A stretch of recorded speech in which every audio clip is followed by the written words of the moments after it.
En primer lugar, muchas gracias por esta hermosa invitación. Es un placer y un honor de contribuir a la intensificación de los intercambios entre la UCAM y el Colegio del Estado de Hidalgo. Gracias a la profesora Árciga, cuyo trabajo ha sido fundamental para el desarrollo de esos intercambios. Me disculpo de que voy a hablar en inglés porque mi español no es, como pueden ver o escuchar, no es perfecto. So I will switch to English to talk about the desoccidentalización del mundo. Everything needs to get back to the Cold War. As you know, that wall in Berlin was the symbol of a certain world order that has clearly disappeared with the fall of the Berlin Wall in 1989. The mistake we've made as Westerners is to think that it was the end of history. You have probably studied Fukuyama, who claimed that the end of history was the achievement of democracy and capitalism as the main system, as the only remaining and the winning system in the world. Hence, in political science and in geopolitics, you had all those books about the end of territory, the end of the nation state, the end of authority, and the end of borders. Can you hear me properly?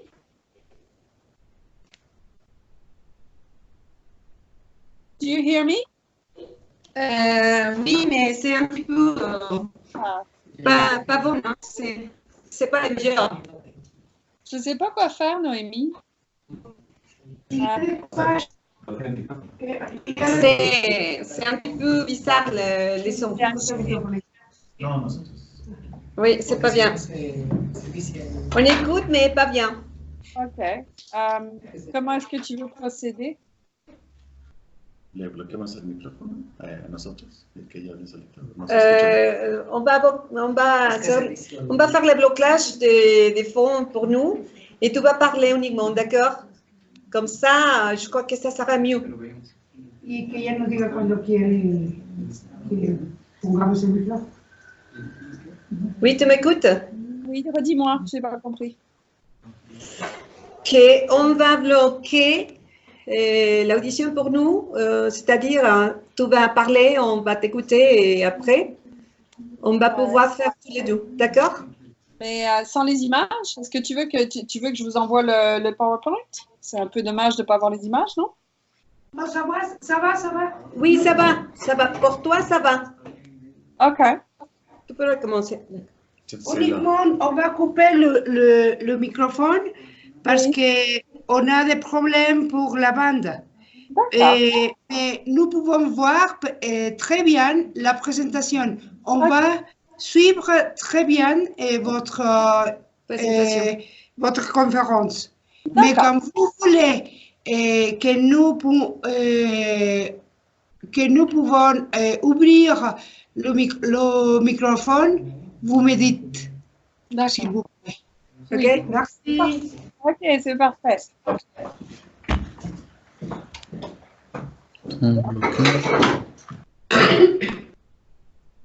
Okay.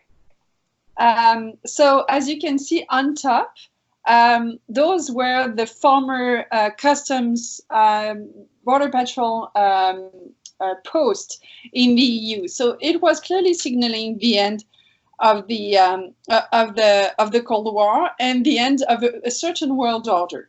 What's interesting here is the assumption that democracy was the only alternative remaining and that capitalism was also the only one. That has led to the disappearance, of course, not only of the Soviet Union, but the appearance of a certain number of states that were willing, for a time at least, to fall within the new world order with liberal democracy and capitalism. But that world has also become globalized. And that's where things have begun changing. During the 1990s, of course, as you well know, international relations were more in a hippie state in a way. Peace was the motto of the decade, and we assumed that war was, or classical wars were pretty much something of the past. And globalization has been accelerating since then to the benefit, at least that's what we thought, of most people in most countries. And as you can see here, it's the International Court of Justice, which was, in my perspective, probably the most achieved movement of that decade, in the integration and the cooperation of that decade. But the fault lines remained, and that's where actually stuff didn't look or didn't unroll the way we think they would. And the disappearance or the lack of control of the disappearance of the USSR on one side, and the very strong will on the US side to disengage, to leave the world stage.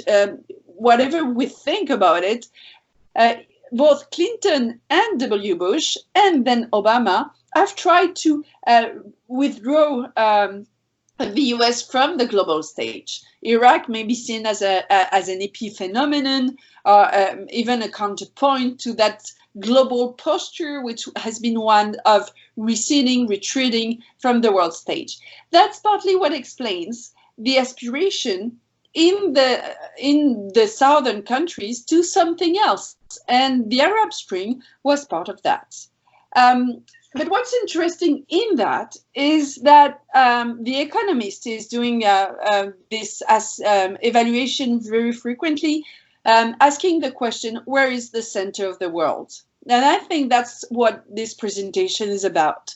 Where is the center of the world? As you can see, it was somewhere in Russia, actually, in the beginning of the 19th century, and it's drifted gradually to the Atlantic Ocean to come back as we go towards the mid-century, to go back towards Asia. So the center of the world is clearly moving. And there are many ways to see that. Of course, The Economist is using several indexes, but let's say if we were looking at the GDP, the world GDP, we would see that countries, the J7 in 1995 amounted for 45% of the global GDP. And in 2050, it will be 20. On the other hand, BRICS, the emerging countries, which amounted for 22% of the GDP in 1995, will be around 50 by 2050. So half of the GDP will be coming from the BRICS. So there is an economic shift of power in the world. There is another way to assess that. We can look at military expenditures.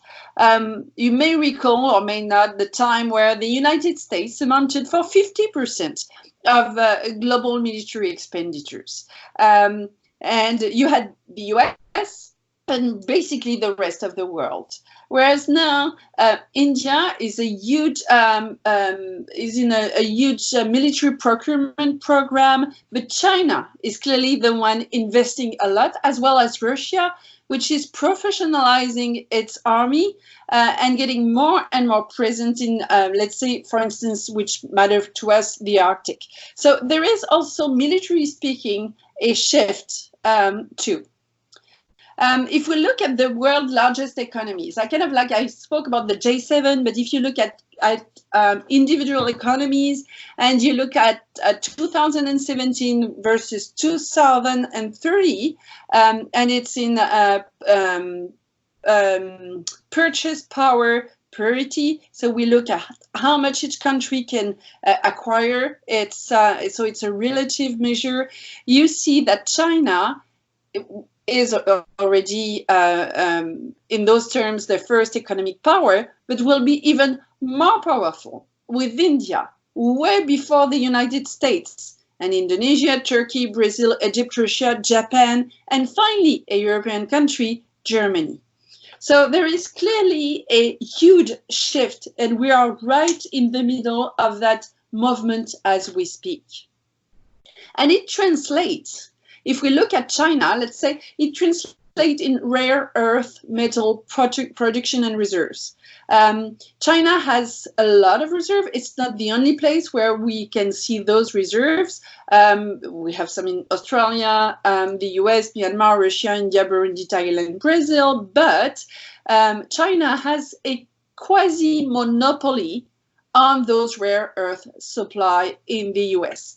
And this matters a lot. It's our cars, our TVs, cellular phones. So technology is clearly linked to that supply, and that supply is clearly owned by China.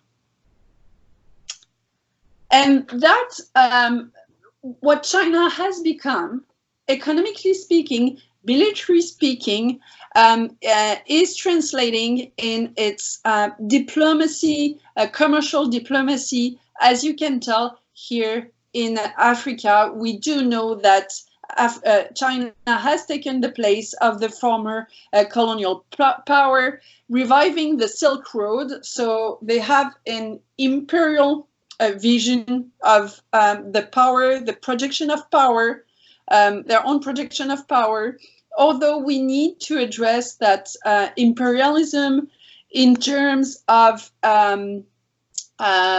in terms that are distinct to what we have seen in the last century concerning Russia and the US. So there is a need to assess China's imperialism in other terms, de-westernized terms, but there is clearly a will for China to beneficiate from that standing point they're at, economically speaking. And that translates, and that's where it's becoming interesting for us in geopolitics. That translates in the place China has in the multilateral institutions, and especially in the UN. If you look at, oops, I've lost my PowerPoint. I'm sorry. Well, if you look at the agency, the UN agencies China is heading, you will see that 4 of them are being headed by China. One of them being the ICAO, International Civil Aviation Organization, which is here in Montreal. But China has also applied to head another UN agency, and one that is very important, which is on property and intellectual rights. So I can tell you that clearly the US are freaking out because they think that China costs a lot already in stealing intellectual data, intellectual rights already. But there is clearly a will by China to occupy those agencies, to be able to define, because that's what you do, define the norms on an international point of view. But that also translates in another way, which is very interesting, once again, from your point of view, my point of view as geopoliticians. It's the diplomacy. For the first time, China is the first country that has so many embassies and consulate and representation abroad. Actually, they have 276 representation abroad. The US have 273. So China has the most diplomats today around the world, which means that it's not only a will to assert a commercial power, but there is also the will to define the norms through the UN, and finally to be present everywhere around the world. But she's not alone. And I think we need to look, when we look at the Desoccidentalization of the world, we need to look, of course, at Russia, for instance, and there are many others. But Russia has a different standpoint, looking at what its role in the world. First, Russia is an old power, just like China, but the way they assert their power is less subtle, more traditional. Russia is taking place in the Middle East, is setting foot in the Middle East through money, through military power. We've seen that in Syria, for instance. But they are also taking foot in a few scenes, like, let's say, in Eastern Europe. The Baltic states are right in its right on target for them. They have been doing a few experiments, cyber warfare, speaking in the Baltic states, and of course they have disrupted substantially the American, the US elections, as well as the Brexit vote in the UK. So there is clearly also a will, but through those cyber attacks or cyber actions and disinformation campaign, there is clearly a will on Russia's part to destabilize the world enough so that it can regain power within a world that is not centered on the US anymore. And it shows too through China, through Africa, I'm sorry, why Africa in both the case of China and Russia. Because Africa is the continent we're not looking at. Look at most maps. You will see, like, you know, when you see economic ministries, they will be looking at markets in India, in China, Southeast Asia, Europe, the US, sometimes Latin America. Africa is not often on the map, but it should be. It's the biggest continent. It's the biggest continent in terms of development. And so we should be assessing Africa as being one of the key markets, but also one of the key provider for those rare earth minerals I was talking about, but also in terms of the creation of norms, in terms of transportation. So there are many things to be dealt with, and it seems like the only two that are really setting foot there are Russia and China. If we take a wider stance at what's going on in Europe, and that's where we begin to see that the world is not, it's not bipolar, of course. The Cold War ended 30 years ago. It's not unipolar either, because the US doesn't want to play the role of the sole power. They are retreating very fast. But it's also not multipolar. Not in the sense we used to use through the UN, because you have different instances at play. And if you look at that map, and if you look at what's going on in the world, there are many, it's a time of instability. And this instability is fueled by the fact that we don't have a superpower, a unique superpower anymore, or two superpowers, but we have centers that are beginning to develop. One is fading away. A few on the other side are picking up, but it's not clear who will own, who will rule, how will be defined the next world order. And what you see here is pretty much when we talk to entrepreneurs, or when we talk here to the Ministry of the Economy, and they're asking us to assess the risks, we tell them about what you see in front of you. A very divided society in the US, the risk of popular uprising in South America, terrorism in Sahel, changing politics in the Middle East, disturbances and identity politics in Europe, and of course the role of Russia as a global power. And if we look at Asia, then of course there is both the competition between US and China and the tensions in the Korean Peninsula. The Economist used to produce the Political Instability Index, trying to understand what's going on and how unstable the world is. And if you look, if we were to go through all the continents today, and we're looking at uprising, at unrests, what's going on in Chile, Venezuela, Bolivia. If we were to cross the ocean, we could look at what's going on in the République Démocratique du Congo. There are a few riots in Zimbabwe, in South Africa, for instance. Kenya also is facing a few riots. Then Egypt, Algeria, Iraq, Iran, and then Spain with the Catalonia effect, France with the yellow vests. So we can go across the world, and there is clearly a sense, a moment of instability in the world. So this instability is also fueled by the fact that the world is in a blurry time in terms of norms. The way the West has answered those issues is to build more walls, as if a wall would prevent anything of those instability.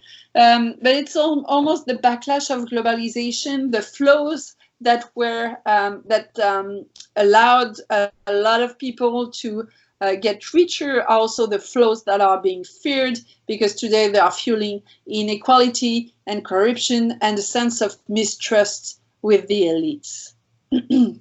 What's interesting about walls, and I will just add a footnote here, is that smugglers and traffickers get more and more creative. So walls do not prevent people from going under, above, around, and that's my favorite picture. There is clearly a way to jump the wall even with a car. And that has as consequences the militarization of the border. So the hardening of the border, with what you see on the upper left-hand side, the last robot being built by Israel, which purpose is to be able to kill. So it's clearly not a drone anymore, but a robot with an algorithm deciding whether or not to kill. And that has also has changed the discourse, excuse me, on the border, and we are going into a more warrior type of discourse when we address the borders. And I think that discourse, the securitization of the border, needs to be parallel with the desecuritization of climate change. The choices that are being made today are also due to the declining power of the West. And of course, more violence across the world is added to that because of the lack of efficiency of those border walls. Because what border walls do is they underline global fault lines. What you see here is kind of interesting. It's an enclave, the enclave of Melilla in Morocco. It's a Spanish enclave. The people you see are playing golf. Those are Spaniards. And if you look at the end of the picture, what you see is the wall between Morocco and Spain, and people from Africa trying to jump the fence and fall on the right side of the fence. So it's really almost the materialization of what border walls mean. And it's interesting to see that those flows, and I think that's what walls are about in that world, that unstable world. We have seen those flows of merchandise, those flows of capital go through the world easily. People don't. And that slide is especially about that. There are walls, physical walls, but there are also paper walls. Depending on the passport you hold, you will be able to go places, and some people with other passports won't be able to be as mobile. So it's really a matter of mobility and people's mobility. And that's a map they've tried to map globalization. So as those flows intensify, we are trying to slower to slow the mobility of people while accelerating the mobility of information, the mobility of money, and the mobility of goods. So I think it's that disconnection that is the biggest challenge today.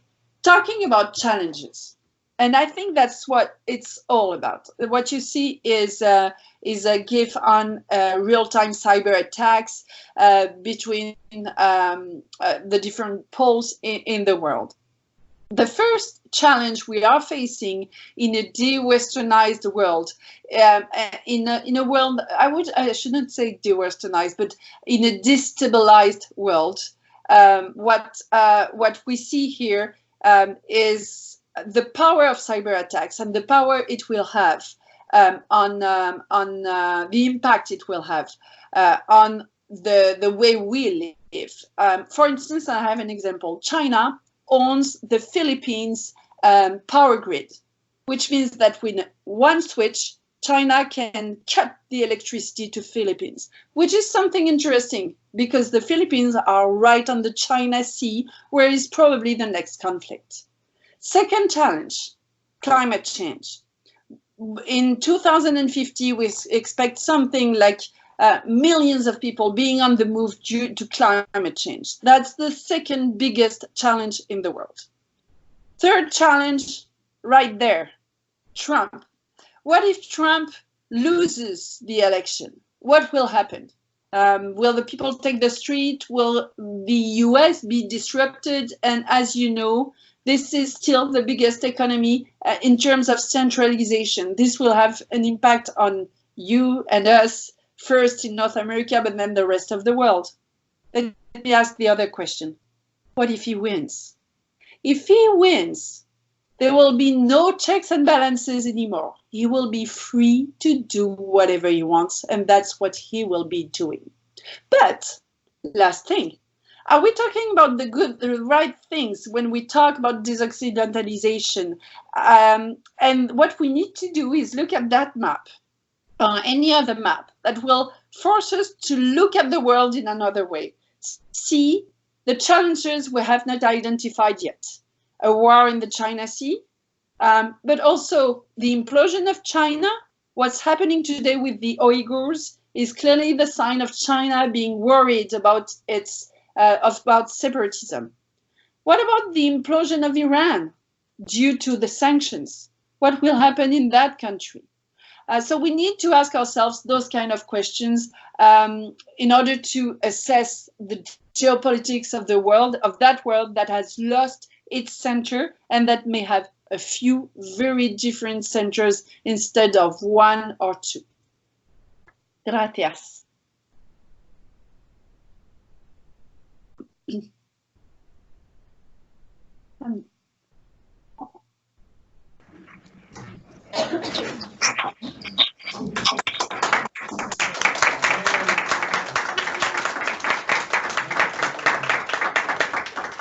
¿Alguien quiere hacer preguntas? Todo está bien écouté, alors. Yo tengo una para sacar el juego con los chicos. Ok, en français, s'il vous plaît. Oui, je vais faire une question, s'il vous plaît, mais d'abord, je l'ai fait en espagnol pour mes petits. Si bien tenemos la desoccidentalización y estamos jugando muy fuerte, bueno, China juega muy fuerte, el enfoque de los minerales estratégicos también juega, si bien ya nos marcan en la conferencia ahorita que Rusia está un poco individualizada, tiene con qué hacer sentir su poder, como son los minerales estratégicos, como son el litrio, el paladio, el platino, el cesio, que son minerales estratégicos que mueven al mundo en su avance con la tecnología. ¿Qué facilidad habrá? Es una pregunta quizás tonta. ¿Qué facilidad habrá en el futuro de quitarle ese poder? O sea, de que entre a ¿qué dijeron? Desoccidentalización y generemos una globalización, que ese es el punto, ¿no? Esa es la pregunta que yo le voy a hacer para que ustedes escuchen cuál es el contexto que, a ver, de Élissabeth se tiene, ¿no? Bon, je le fais en français maintenant. On voit que la Russie se trouve individualisée plus ou moins, et que la Chine, elle est très forte parce qu'elle a beaucoup de terrain, hein, elle a beaucoup de Chinois, hein, mais la Chine, la Russie, comment est-ce qu'on peut élever leur pouvoir parce que la Russie a des minéraux stratégiques que le monde n'a pas. Ouais. C'est-à-dire le césium, le palladium, césium, palladium, platinum, ouais. Que c'est des minéraux stratégiques. Ils ont les premiers lieux dans le monde, dans les 5 commodities des 10 qui jouent dans le monde. C'est ça que je plantais, c'est ça que je voudrais savoir votre avis. Et je fais la question en espagnol pour mes petits. Et alors, qu'est-ce que vous pensez, madame? C'est une très bonne question. It's a good question. China has clearly es la más importante. No, I can't do that. I was trying to start. So, la réponse doucement, les petits, on va comprendre mieux. Okay. China has the power, the economic power, the military power, the rare earth power. So it's clearly a dominant power of the future. Russia has some assets, as you said, but Russia is an aging country, so people are older and older. They don't have the power, the demographic power. They have some structural problems. China has the control on the economy. And young people like you in China don't care about democracy. They don't care about trust. What they care about is prosperity, the economy. Whereas in Russia, people don't trust their politicians anymore. The power, the economic power goes to the oligarchs. So the people who have the money and the power are the elites. It's not trickling down in the society. So I think Russia is resurrecting for a while, but it will go down again. Whereas China, but to what extent? And China will go up, up, up. But that has value as long as we assume that things stay the way they are. But if China blows up, if something happens, if the yin yang goes away, if there is separatism, then what will happen? If that pole explodes, what will happen? We don't know. But I think that you are right about the assets of Russia, but it will not make Russia the power at the end of the 21st century.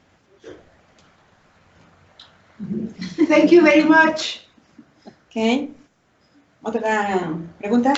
Pueden hacer preguntas en español y abrí yo un poco la jugada para que ustedes pues puedan jugar y saber su opinión de las 3 grandes fuerzas que juegan en el mundo, ¿no? ¿No se les ocurre alguna pregunta? Sí, como no. ¿Sí?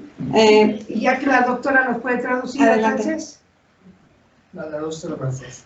Bueno, la primera una cuestión, los movimientos sociales que están surgiendo en toda Latinoamérica. Ok.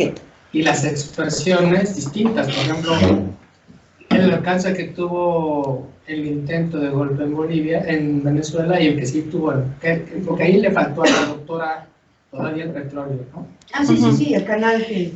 Entonces sí, y claro, el caso de México, con ahorita el intento de catalogar a los cárteles de narcotráfico como terroristas, ¿no? Porque pues obviamente tiene que ver con todo eso, ¿no? Entonces, la primera, recapitulando. Los movimientos sociales que se están generando en Latinoamérica, Ok. ¿sí? La diferencia que existe, por ejemplo, lo que ocurrió en Bolivia con lo de Venezuela y el caso de México, Ok. con lo del terrorismo. Ok, Élissabeth, on va faire une petite question pour toi. Oui. Et on voudrait savoir qu'est-ce que tu en penses des mouvements sociaux qu'il y a en Amérique latine et la différence entre la Bolivie, bien le Mexico et la Venezuela. Les crises. Facile pour toi. Actually, I would not be looking at how much they are different than how much they are alike. And what I think is interesting is to put on a map today all those movements, those disruptions movements across the world. And instead of, each one of them is specific, but in the end, they all address similar things. Trust in the economy, trust in the politics. They address corruptions. They address inequalities. And I think if we were to reduce everything to one word, it would be the inequality. Inequalities between states, inequalities between people, the fact that you have people are getting poorer a lot and a few people are getting richer.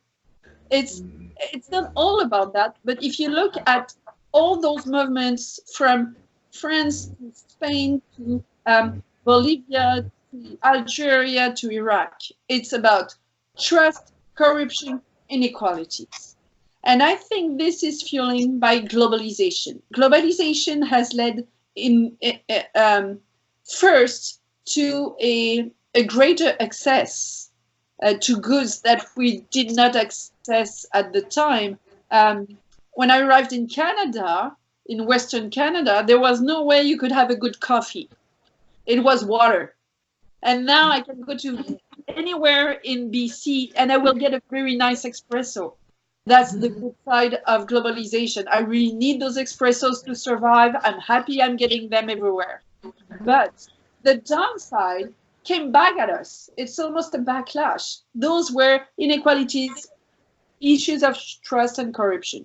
And I think that because of the desoccidentalization of the world, the norms, the multilateral system, the UN, even the FP that were keeping things together are fading away. And as they are fading away, globalization gets out of control and we see the bad side of globalization. And I think that's what the common ground of all those oppressed is this, the bad side of globalization. Then if you want to get more specific, then it's not, I'm not that much of an expert on Latin America. I'm an expert on global geopolitics. So that's why I'm looking for common grounds. Okay, thanks. Gris, ¿tú querías hacer un? Era igual sobre los movimientos de Bolivia y de América Latina. ¿Algo más? Sí, tengo. Claro, tú. Gris. Bueno, mencionaba que que había posibilidades en el futuro de que ganara Trump o perdiera Trump. Ok. Mediante esas estrategias, bueno, mediante esa guerra, digamos, comercial que existe entre Estados Unidos y China. Entonces, no sé si Élissabeth sabe o considera que tiene algunas estrategias para poder hacer batalla a China, digamos. Con respecto a la reelección de Donald Trump. No a la reelección, sino en el país en conjunto. ¿En Estados Unidos? Ajá. ¿No se la quieres preguntar en inglés tú? Vente para acá para que escuche mejor, porque creo que... On va te faire une question maintenant, on va poser une question en anglais, d'accord? Oui. C'est un élève.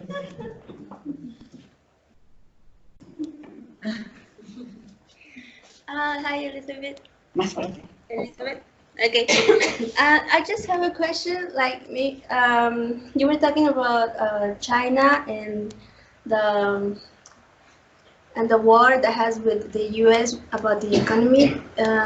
So I was wondering if the U.S. has any strategies for this war. Like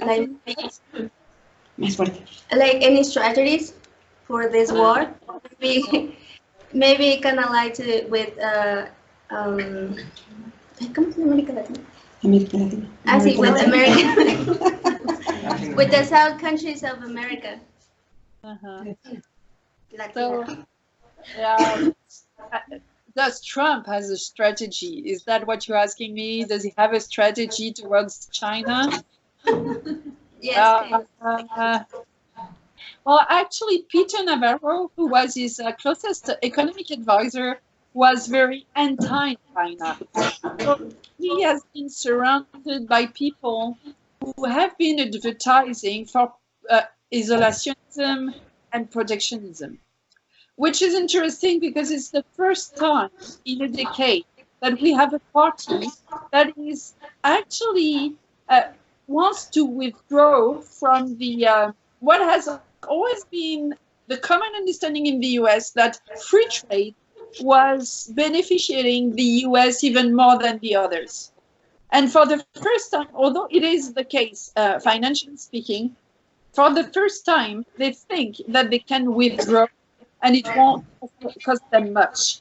And the war with China is a risky one because China owns a lot of the national debt of the US.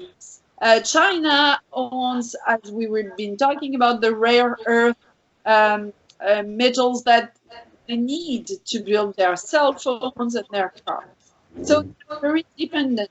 And in that interdependent system, normally you don't confront. You concile. You find conciliation strategies, which is not the case. So there is really a risk that as China is getting bigger, there are two risks, actually. I'm going to make that clearer. Either China decides to play the leading role in the world and defines new norms, redefines the commercial norms, redefines even the way we see the democracy. Illiberal democracies, we're talking more and more, not about liberal, but illiberal democracies, are becoming more and more an alternative. So those are people that are being elected, but the state of law, the rule of law is not obeyed in the country. So you could have a change of norm, and at the end of the story, will not benefit the US. So clearly, on that side, they don't have a strategy. The US have a strategy, though, which is more on the technological side, because we talk about commerce, traditional commerce, but the big divide, the next Berlin Wall, in a way, will be in terms of technology. You have heard about, we all have cell phones, you have 4G, there is the 5G coming. 5G will change the way we operate cars, the way we operate transactions, and the US are trying to prevent China to come into their own market. So the risk we have, I told you before, either China takes control and the norms are defined by China, or the US, there is one block on one side and one block on the Chinese side, and those blocks don't talk to each other. And so that will have an impact on the economy and on the markets, and that divide will be on technology. Voilà. Sí. Okay, thanks. Otra pregunta. What about acá. development goals? Acá. No. Adelante, no, pues es que. Más alto que mi niña, ¿verdad? Adelante, se trata de que vean las ganas de participar.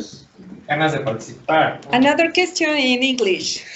What about development goals?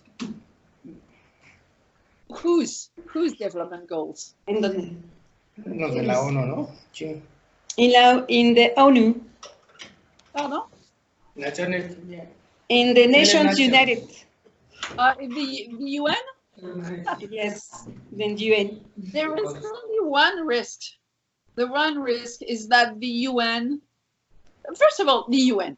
If you look at, the data I told you, China, India, Brazil being the biggest countries, then you look at the Security Council. Who do we have on it? China, Russia. Then we have France, the UK, and the United States. Remove France and the UK that don't have the power they used to have.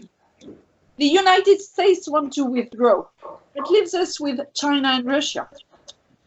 The UN maybe won't be the main forum where decisions will be made. That's what worries me the most. We have that net, in a way, that structure since the end of the Second World War of institutions through the UN that define the rules for wars, refugees, migrations, economy, money, commerce, and this may well be not obeyed anymore. If China comes, because those were based on values and norms that were defined by the US to the profit of the US. China takes control. Those institutions don't serve China. So you have two options. Either they take control and change by and by the structure, or they take control and put that aside.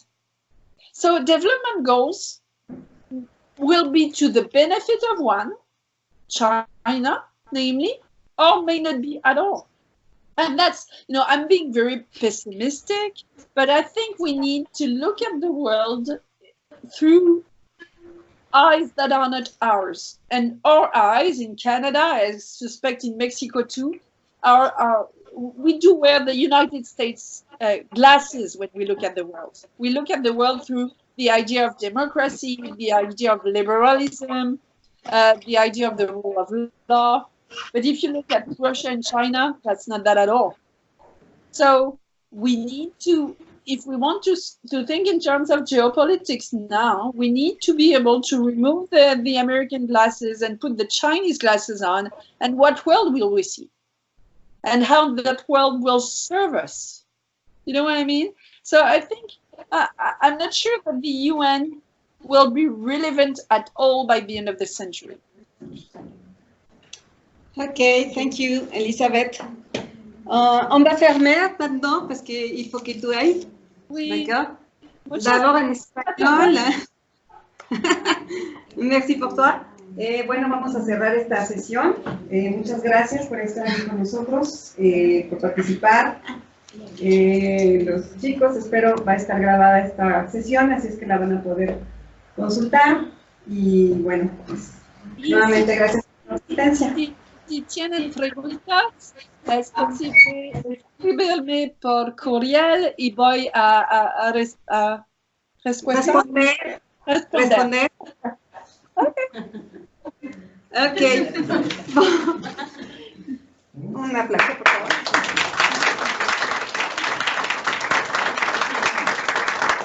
D'accord, ma chère Élissabeth, on va fermer et on te remercie beaucoup par ta précieuse participation ici avec nous. Tu nous as donné vraiment un classique de conférences comme ça. Tu nous as donné aussi des limites, des forteresses. Et pourquoi c'est la Desoccidentalisation maintenant qu'ils vont s'élever, la Russie et la Chine. Mais bon, on te remercie beaucoup. Pour moi, c'est vraiment très précieux ton temps. Et maintenant, Madame Ita, elle va te donner des petits mots. D'accord? Merci. Merci. Bon, je vais le dire en espagnol d'abord. Si vous parlez non, je peux vous comprendre. Ah, ok, entonces voy a hablar doucement. Bueno. Yo quisiera, Élissabeth, agradecerte a nombre de la doctora Rocío Ruiz de la Barrera el enlace que se está haciendo. Nohemi dijo que nos has enseñado un poco la concepción de lo que es la desoccidentalización. Desde el enfoque de la doctora Rocío Ruiz, desde mi enfoque, es picar el gusanito, picar la idea, hacer un engranaje con los estudiantes para que se inspiren a la internacionalización. Ellos necesitan internacionalizarse. Ellos están haciendo internacionalización con Chile, con Costa Rica, con Argentina. Sepa mon intérêt, no es mi interés porque allá se habla español. Entonces necesitamos abarcar lugares y retarnos a hacer una desoccidentalización estudiantil donde podamos accesar a movilidades con Canadá, con ustedes en Montreal, donde ustedes en un momento hablan en francés, en otro momento hablan en inglés, y eso es lo que aspiramos en el colegio. Yo te agradezco infinitamente el haber aceptado hacer una convención por medio de Nohemi. Yo espero que esto llegue a más. Próximamente te haremos llegar por DHL, bueno, por DHL es mundial, desoccidentalización, globalización. Te haremos llegar por DHL un pequeño reconocimiento. Sí, porque debe quedar la evidencia de que estamos creciendo y que estamos con personalidades. En español lo decimos así, con personalidades de alta monta. Entonces, muchísimas gracias, estoy orgullosa. Gracias por parte de mis compañeros y parte de mía, parte del colegio y de la doctora Ruiz. Gracias. D'accord, Élissabeth, est-ce que tu veux dire quelques mots? Non, merci beaucoup. Je suis très contente de l'invitation. J'espère qu'on pourra continuer à développer nos échanges. D'accord. Estoy contenta por la participación y que espera seguir desarrollando estos intercambios entre ustedes y ella. ¿Ok? Ok. Gracias. Ciao. Faut que je m'en aille, Noémie. Salut. Salut. Est-ce que tu peux nous donner